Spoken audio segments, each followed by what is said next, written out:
एक दिन मदीना में एक सहाबी फौत हुए और रसूलुल्लाह सल्लल्लाहु अलैहि वसल्लम बाकी सहाबा के साथ इस सहाबी का जनाजा लेकर कब्रिस्तान की तरफ जा रहे थे। लेकिन एक आदमी आप सल्लल्लाहु अलैहि वसल्लम का छुप छुप कर पीछा कर रहा था और आहिस्ता आहिस्ता आप सल्लल्लाहु अलैहि वसल्लम के करीब होने की कोशिश कर रहा था। जैसे ही मुसलमान कब्रिस्तान पहुंचे, ये आदमी सीधा आकर आप सल्लल्लाहु अलैहि वसल्लम के पीछे बैठा। लेकिन अचानक आप सल्लल्लाहु अलैहि वसल्लम समझ गए कि ये आदमी चाहता क्या है और आप सल्लल्लाहु अलैहि वसल्लम ने अपनी कमर से चादर हटा दी। इस आदमी ने आप सल्लल्लाहु अलैहि वसल्लम की कमर पर एक निशान देखा और ये देखते ही वो आदमी रोने लगा।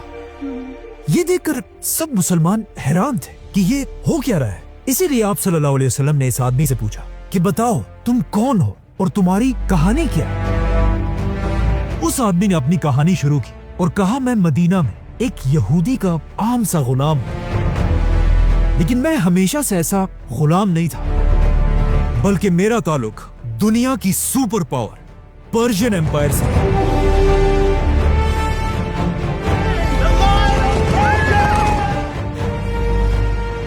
जहां मेरा बाप एक बहुत बड़ा सरदार था। ये आदमी आगे जाकर एक बहुत बड़ा सहाबी बना और इनका नाम था सलमान फारसी।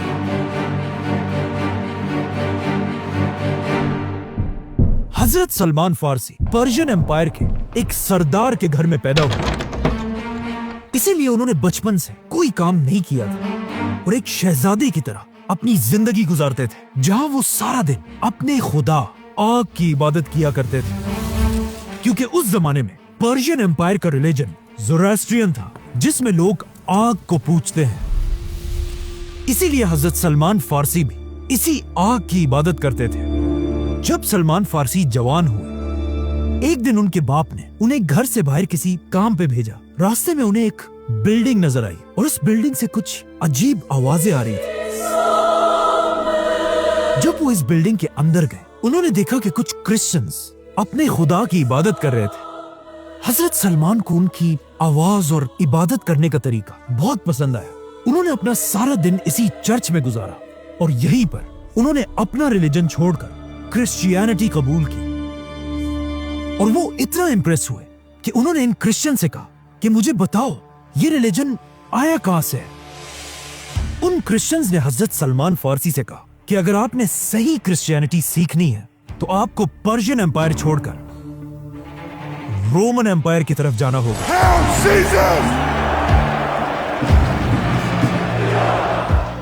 जैसे ही सलमान फारसी वापस अपने घर गए और ये सब उन्होंने अपने बाप को बताया, हजरत सलमान फारसी के बाप को इतना गुस्सा आया कि उसने इन्हें अपने ही घर में जंजीरों से बांध दिया। लेकिन सलमान फारसी अपना माइंड बना चुके थे।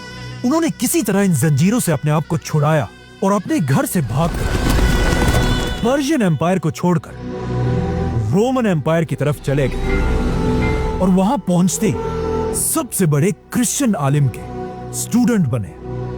लेकिन कुछ ही अरसे बाद उन्हें समझ आ गई कि ये आलिम एक करप्ट आलिम है, जो दीन के नाम पर लोगों से चंदे जमा करता है और इन चंदों से अपने खजाने भरता है। कुछ ही अरसे बाद जब ये आलिम मर गया और लोग जमा होकर उन्हें बहुत इज्जत से दफना रहे थे, हजरत सलमान ने उस आलिम के सारे खजाने लोगों के सामने खोल दिए और इस आलिम को सबके सामने एक्सपोज कर दिया। ये देखकर लोगों ने उस आलिम को दफनाने के बजाय एक खंबे पर लटका दिया और उसे पत्थरों से मारने लगे। इस करप्ट आलिम की जगह अब एक नया स्कॉलर आया, जिसके बारे में हजरत सलमान फारसी कहते हैं कि वो वाकई में एक बहुत ही नेक स्कॉलर था।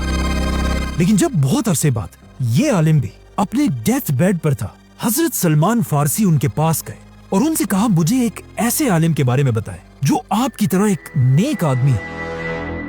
हजरत सलमान के टीचर ने उन्हें इराक में एक बहुत बड़े आलिम का बताया, जिसके बाद वो सीधा शाम को छोड़कर इराक की तरफ रवाना हुए और उस नए आलिम के साथ रहने लगे। जैसे ये आलिम भी मरने के करीब हुए, हजरत सलमान ने उनसे भी सेम क्वेश्चन पूछा और उन्होंने हजरत सलमान को तुर्की में एक और आलिम की तरफ रवाना किया। तो अब हजरत सलमान तुर्की में रहने लगे और जब ये स्कॉलर भी मरने के करीब पहुंचा, उन्होंने हजरत सलमान को तुर्की में एक और आलिम की तरफ रवाना किया। एंड ऑफ कोर्स कुछ अरसे बाद जब ये आलिम भी मरने लगा तो हजरत सलमान ने फिर इस आलिम से भी पूछा कि मुझे किसी बड़े आलिम की तरफ भेजें, लेकिन इस आलिम ने उन्हें कहा कि नहीं, मेरे बाद अब पूरी दुनिया में हमारे रिलीजन का कोई भी बड़ा आलिम नहीं रहा, क्योंकि हजरत सलमान के ये टीचर्स नेस्टोरियन क्रिश्चियंस थे, जो उस जमाने के बाकी क्रिश्चियंस से बिल्कुल डिफरेंट थे, क्योंकि दुनिया के बाकी सारे क्रिश्चियंस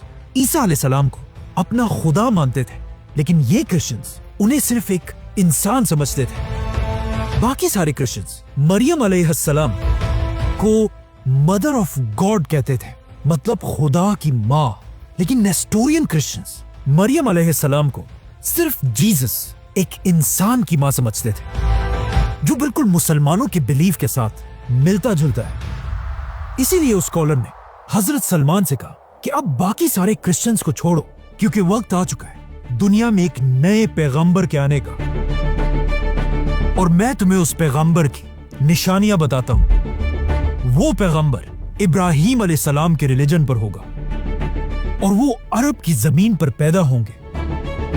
वो एक ऐसी जगह की तरफ हिजरत करेंगे जहां बहुत सारे खजूर के दरख्त होंगे, और ये इलाका 2 वोल्केनिक पहाड़ों के दरमियान होगा।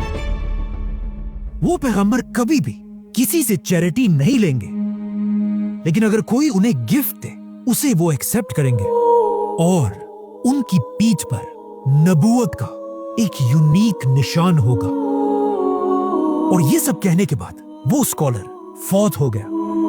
लेकिन ये निशानियां सुनते ही हजरत सलमान ने अपना सारा सामान बांध दिया और किसी तरह तुर्की से अरब जाने की प्लानिंग करने लगे। आखिर उन्हें दूर से एक अरब काफिला नजर आया। हजरत सलमान ने इन काफिले वालों से कहा कि अगर तुम लोग मुझे अरब तक ले जाओ तो मैं इसके बदले में तुम्हें अपनी बकरियां और गाय दे दूंगा। उन्होंने कहा ठीक है, और इस तरह हजरत सलमान फारसी दुनिया के आखिरी पैगंबर की तलाश में अरब की तरफ रवाना हुए। लेकिन जैसे ये काफिला अरब की जमीन पर पहुंचा, इस काफिले के धोखेबाज लोगों ने हजरत सलमान फारसी को पकड़कर उन्हें बाजार में एक गुलाम की तरह बेच दिया। सलमान फारसी को खरीदने वाला एक यहूदी आदमी था, जो उन्हें खरीद कर सीधा अपने घर लेकर आया, और हजरत सलमान फारसी के सारे प्लान्स टूट गए। लेकिन आहिस्ता आहिस्ता जब सलमान फारसी इस नए शहर में घूम रहे थे, वो ये देखकर हैरान रह गए, क्योंकि इस शहर में बहुत सारे खजूर के दरख्त थे और ये शहर 2 वोल्केनिक पहाड़ों के दरमियान में था, और इस शहर का नाम था मदीना। इसीलिए सलमान फारसी मदीना के हर कोने में जाकर उस पैगंबर को ढूंढने लगे। लेकिन मसला यह था कि यहां कोई भी पैगंबर नहीं था। तो अब सलमान फारसी अपने यहूदी मालिक के घर में उस पैगंबर का इंतजार करने लगे, और अचानक एक दिन हजरत सलमान फारसी जब उस यहूदी के बाग में एक दरख्त पर चढ़े हुए थे और नीचे उनका मालिक खड़ा था, अचानक उनके मालिक का एक दोस्त बहुत गुस्से में आया और उस यहूदी से कहने लगा कि मदीना के लोग तो पागल हो गए, ये एक ऐसे आदमी के पीछे जा रहे हैं जो अपने आप को एक पैगंबर कहता है, बल्कि वो आज ही मक्का से मदीना पहुंचा। अब ये बात सुनकर सलमान फारसी रज़ियल्लाहु अन्हु खुद कहते हैं कि जब मैंने दरख्त के ऊपर ये सब कुछ सुना तो मेरी हालत ऐसी हो गई कि मुझे डर लगा कहीं मैं बेहोश होकर अपने इस मालिक के सर पर ही ना गिर जाऊं। लेकिन उन्होंने अपने आप को कंट्रोल किया और दरख्त से जल्दी जल्दी नीचे उतरकर उस आदमी के पास गए और कहा कि ये तुम क्या कह रहे हो। हजरत सलमान की ये एक्साइटमेंट देखकर उनके यहूदी मालिक को गुस्सा आया। उन्होंने हजरत सलमान को जोर से मुक्का मारा और कहा, ऐ गुलाम, तुम्हारा इससे क्या लेना देना, जाओ अपना काम करो। लेकिन सलमान फारसी रज़ियल्लाहु अन्हु को समझ आ गई थी कि यही वो पैगंबर है जिसका मुझे मेरे टीचर ने बताया था। लेकिन अब भी कुछ निशानियां बाकी थी। इसीलिए इसके कुछ ही दिनों बाद हजरत सलमान छुट्टी लेकर आप सल्लल्लाहु अलैहि वसल्लम के पास गए और आप सल्लल्लाहु अलैहि वसल्लम को देखकर कहा कि मैंने सुना है आप बहुत ही एक नेक आदमी है और आपके साथ बहुत सारे गरीब लोग भी हैं, तो मैं आप सबके लिए ये चैरिटी सदका लेकर आया हूं। ये देखकर आप सल्लल्लाहु अलैहि वसल्लम ने सहाबा से कहा कि तुम ये खा लो, और खुद सलमान फारसी के सदके के खाने से कुछ नहीं खाया। जिस पर सलमान फारसी ने अपने दिल में कहा कि चलो एक निशानी तो पूरी हो गई। अब यहाँ पर एक बहुत ही इंटरेस्टिंग क्वेश्चन है कि आखिर आप सल्लल्लाहु अलैहि वसल्लम सदका क्यों नहीं लेते थे? क्योंकि कुछ स्कॉलर समझते हैं अगर आप सल्लल्लाहु अलैहि वसल्लम सदका एक्सेप्ट कर लेते तो फिर ऑफ कोर्स हर आदमी अपना सारा सदका सिर्फ और सिर्फ आप सल्लल्लाहु अलैहि वसल्लम और उनके खानदान को देता और बाकी सहाबा को कोई कुछ ना देता। इसीलिए आप सल्लल्लाहु अलैहि वसल्लम और उनका खानदान कभी भी किसी से चैरिटी नहीं लेता था। तो आप सलमान फारसी वापस अपने घर आए और कुछ दिनों बाद कुछ और चीजें जमा करके दोबारा आप सल्लल्लाहु अलैहि वसल्लम के पास गए और फिर उनके सामने खाने की चीजें रखी, लेकिन इस बार उन्होंने कहा यह सदका नहीं बल्कि गिफ्ट है। तो ये सुनकर आप सल्लल्लाहु अलैहि वसल्लम ने हजरत सलमान के गिफ्ट को बाकियों को भी खिलाया और खुद भी खाया, और सलमान फारसी ने सोचा कि दूसरी निशानी भी पूरी हो गई। अब सिर्फ एक ही निशानी रहती थी, आप सल्लल्लाहु अलैहि वसल्लम की पीठ पर नबूवत का निशान।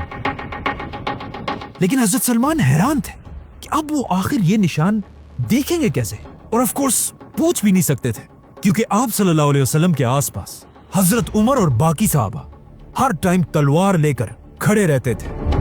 आखिर हिजरत के कुछ ही अरसे बाद मदीना में पहला सहाबी फौत हो गया और इस सहाबी के जनाजे में सहाबा के साथ आप सल्लल्लाहु अलैहि वसल्लम भी शामिल थे। इसीलिए इसी दिन हजरत सलमान फारसी आप सल्लल्लाहु अलैहि वसल्लम का छुप छुप कर पीछा करने लगे। लेकिन जैसे ही वो आप सल्लल्लाहु अलैहि वसल्लम के करीब पहुंचे, आप सल्लल्लाहु अलैहि वसल्लम ने खुद ही अपनी कमर से चादर हटा दी और सलमान फारसी रज़ियल्लाहु अन्हु ने देखा कि आप सल्लल्लाहु अलैहि वसल्लम की पीठ पर वही निशान था जिसका उनके टीचर ने उन्हें बताया था।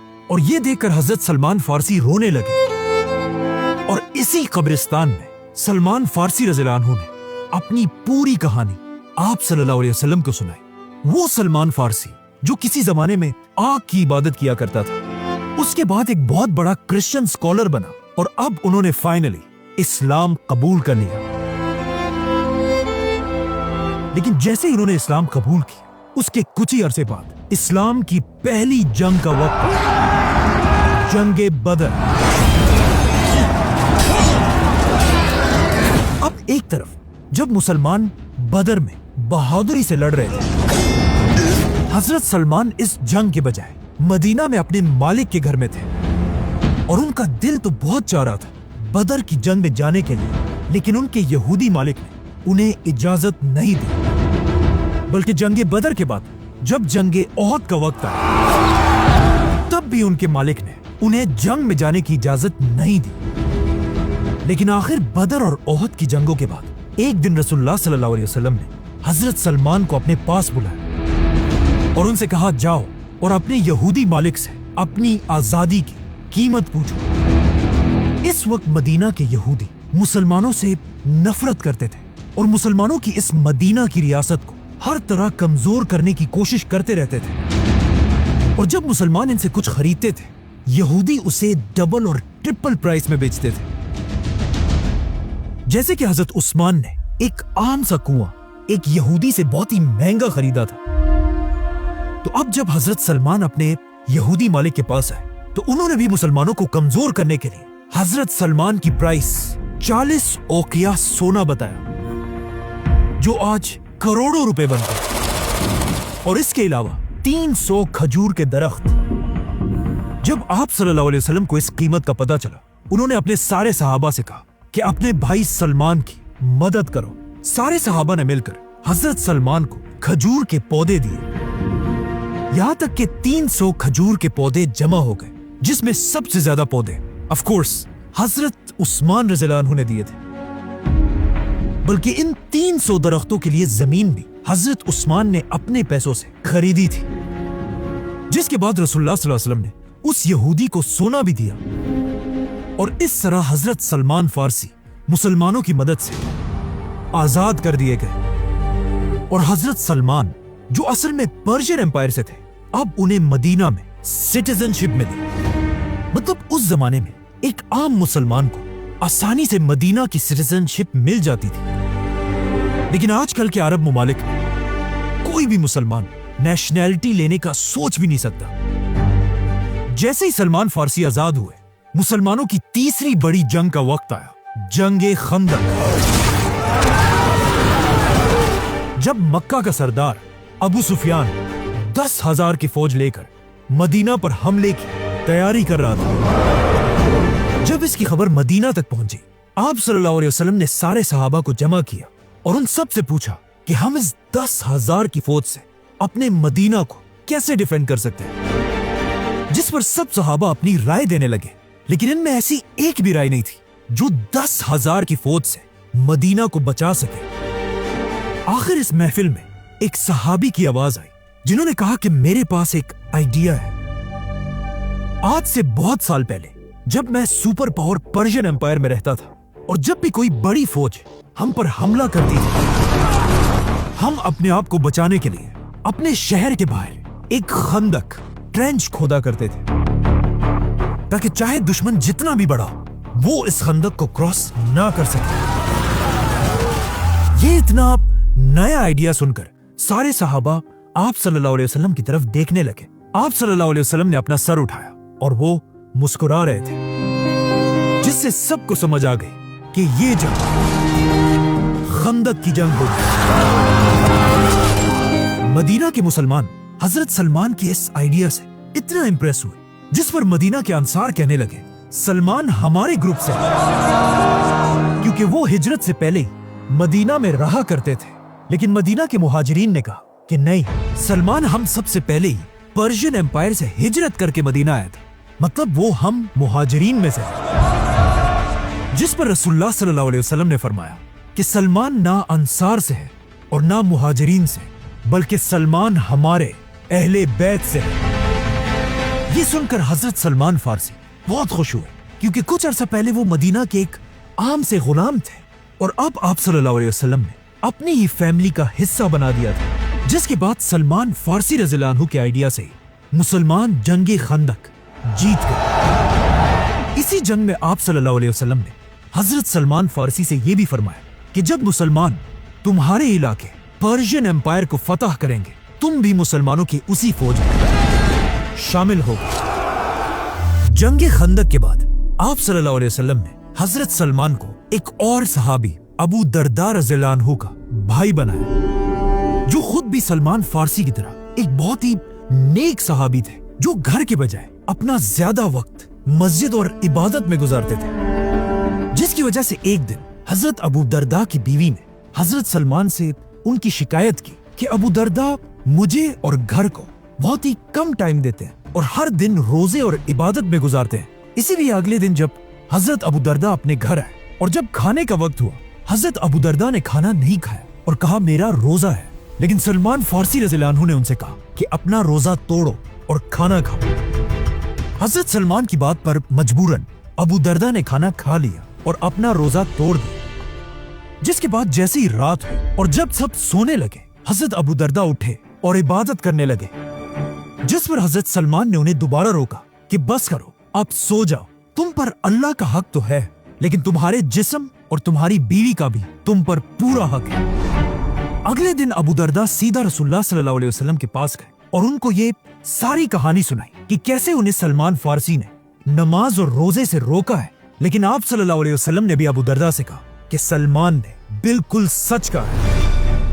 حضرت سلمان کی اسی ذہانت کی وجہ سے حضرت علی رضی اللہ عنہ انہیں اپنے دور کا لقمان حکیم کہتے تھے، اور رسول اللہ صلی اللہ علیہ وسلم نے بھی حضرت سلمان کو اپنے کلوز ایڈوائزرز میں سے بنایا تھا۔ بلکہ جب رسول اللہ صلی اللہ علیہ وسلم پہلی بار دنیا کے سارے بادشاہوں کی طرف لیٹرز بھیج کر انہیں اسلام کی دعوت دے رہے تھے، اس وقت کے پرشین بادشاہ خسرو کی طرف لیٹر بھی حضرت سلمان نے ہی لکھا تھا، بلکہ حضرت سلمان فارسی نے آپ صلی اللہ علیہ وسلم کی زندگی میں ہی پہلی بار قرآن فارسی زبان میں لکھنا شروع کیا تھا، اور اس طرح حضرت سلمان فارسی رضی اللہ عنہ آپ صلی اللہ علیہ وسلم کے آخری دن تک ان کے سب سے قریبی دوستوں میں سے رہے۔ بلکہ صرف یہاں تک نہیں، آپ صلی اللہ علیہ وسلم کی وفات کے بعد بھی حضرت سلمان خلافت کے سب سے بڑے جنرلز میں سے تھے، یہاں تک کہ جب حضرت عمر مسلمانوں کے خلیفہ بنے रसूलुल्लाह सल्लल्लाहु अलैहि वसल्लम की हदीस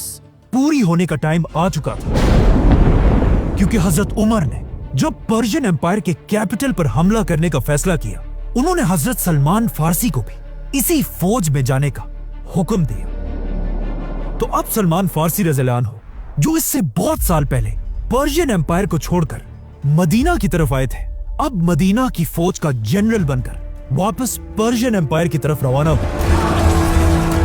बल्कि कहा जाता है, जब भी मुसलमान पर्शियन एम्पायर के किसी किले को फतह करने जाते थे, पहले उस किले के लोगों से हजरत सलमान फारसी उन्हीं की जबान में बात किया करते थे और उन्हें कहा करते थे कि अगर तुम भी इस्लाम कबूल करोगे तो मुसलमान तुम्हें उतनी इज्जत देंगे जितनी मुझे देते हैं, क्योंकि मुसलमानों की खिलाफत में हर मुसलमान की इज्जत सिर्फ इस्लाम से होती है, किसी रंग, कंट्री या नस्ल से नहीं। लेकिन जब उन्होंने सलमान फारसी की बात नहीं मानी, सलमान फारसी रज़ियल्लाहु अन्हु ने मुसलमानों की पूरी फौज के साथ पर्शियन एम्पायर के कैपिटल पर हमला किया और उसे फतह कर लिया,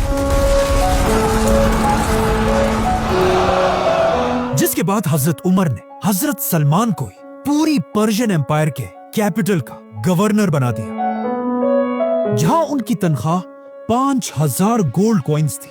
लेकिन वो अपनी इस पूरी तनख्वाह को हमेशा गरीबों में बांट दिया करते थे। और इतनी ताकत मिलने के बाद भी हजरत सलमान के पास अपना घर भी नहीं था। अब हजरत सलमान की उम्र भी बहुत ज्यादा हो चुकी थी, लेकिन फिर भी वो इंसाफ के लिए पूरी खिलाफत में किसी से नहीं डरते थे। यहाँ तक कि एक दिन मदीना में हजरत उमर सारे मुसलमानों को जमा करके उनके सामने खुतबे के लिए खड़े हुए।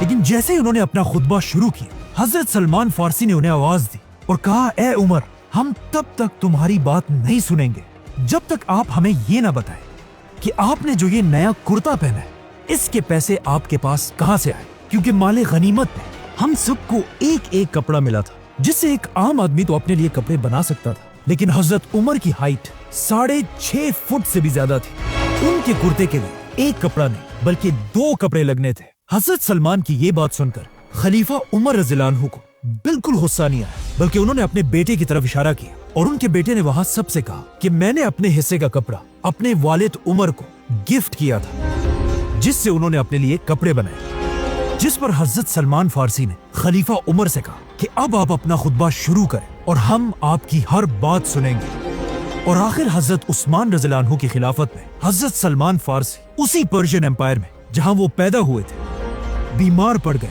और अपनी जिंदगी के आखिरी दिन उन्होंने अपनी बीवी को अपने पास बुलाया और कहा, मेरी बेड के चारों तरफ एक अच्छी सी परफ्यूम डाल दो और जाकर घर के सारे दरवाजे खोल दो, क्योंकि मेरे पास कुछ बहुत ही इंपॉर्टेंट मेहमान आने वाले हैं, फरिश्ते। इस तरह सलमान फारसी, जो किसी जमाने में पर्शियन एम्पायर को छोड़कर छुपकर भागे थे, अब उसी पर्शियन एम्पायर के गवर्नर बनकर दुनिया से चले गए। सब्सक्राइब।